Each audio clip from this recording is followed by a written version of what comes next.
Hey, Jacob here from ABC Window Supply. Today, we're going to take a look at descent devices that are used for high-rise window cleaning. So, let's dive in. Now, in a rope descent system, you'll have two lines. You'll have your backup line, which you'll have your rope grab attached to you, and the rope grab will then attach to your harness. It'll be there to catch you in case of a mainline failure. But more importantly for this video, you'll have your main line, which you'll have your descender attached to. Your descender in turn will be attached to your bosun's chair, and you'll use this to control your descent down the line as you clean the building. Now the first main type of descender is a rack. This is arguably the most popular type of descender in the window cleaning industry, and it's got some really great benefits to it. So basically, you are controlling the rate at which you descend down the rope based on the friction in between these bars. This is great because you can easily adjust the friction by having different numbers of bars. In this case, I'm using a 4-rack bar from MIO, but we offer a variety of options. Another great benefit about rack descenders is that you can replace individual pieces. So as bars wear out, or if the rack itself wears out, you don't have to replace the entire device. You can just replace the components that are starting to show wear. Racks, even though they look kind of complicated, are actually quite easy to put on a rope.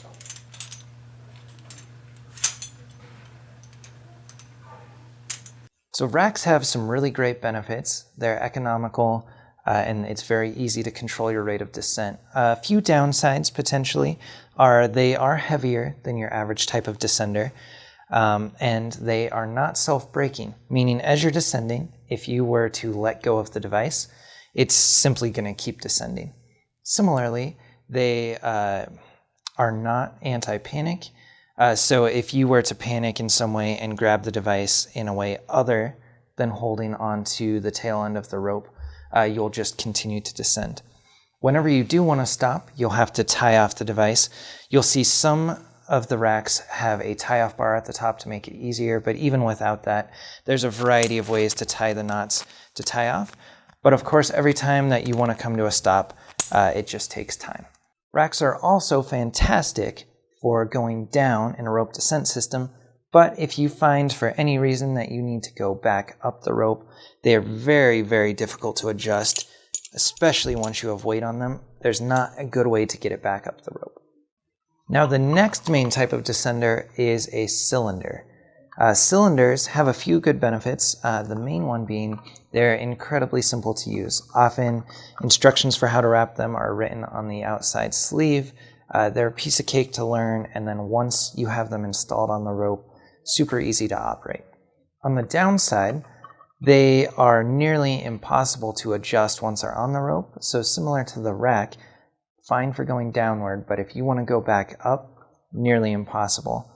Also, similar to the racks, they are quite heavy as descenders. So both racks and cylinders, great for rope descent work, great for simplicity, but not very versatile if you need to do anything else with them.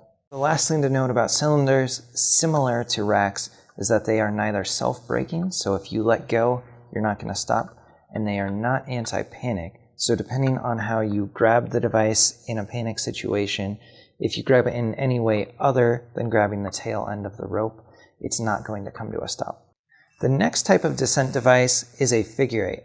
You'll see these in all shapes and sizes, some of them looking a little bit like an 8, others not. But the idea here is that you have one solid piece of metal that you loop the rope through. It uses friction on the side of the metal to control your descent. Now again, similar to the rack or the cylinder, these devices are not anti-panic. So if I grab it in a way other than grabbing the tail end of the rope, I won't come to a stop. And it is not self-braking. So if I let go of the device, I'll just continue my descent. Now also similar to the rack and the cylinder, in order to come to a stop, I have to tie it off. The last main type of descender is a self-braking descender. As the name implies, unlike the other 3 types, it is self-braking. And that means while you're operating the device, if you let go, it will come to a stop automatically. Now, many of the self-braking descenders are also anti-panic, meaning as I operate them, if I panic and pull on them too hard, instead of going faster, it will actually bring me to a stop. Now, as an added benefit, some of the self-braking descenders, namely the ones that have been tested and are anti-panic, such as the Petzl ID, are ANSI rated. So if ANSI certification is important to you, check out some of the self-braking descenders. Now, all of the descenders that we looked at are very popular in the window cleaning industry and, when used properly, are perfectly safe. The most important thing is to make sure that the devices you select are compatible with your other equipment. The most important compatibility to check is going to be your rope. Different descenders work with different diameters of rope as well as different types. So, whatever you select, make sure that your rope matches your descender. So, that's a brief introduction to the 4 main types of descenders that you'll see in the window cleaning industry. If you thought this video was valuable, we hope you'll subscribe, leave a comment below if you have any questions, and we'll see you next time.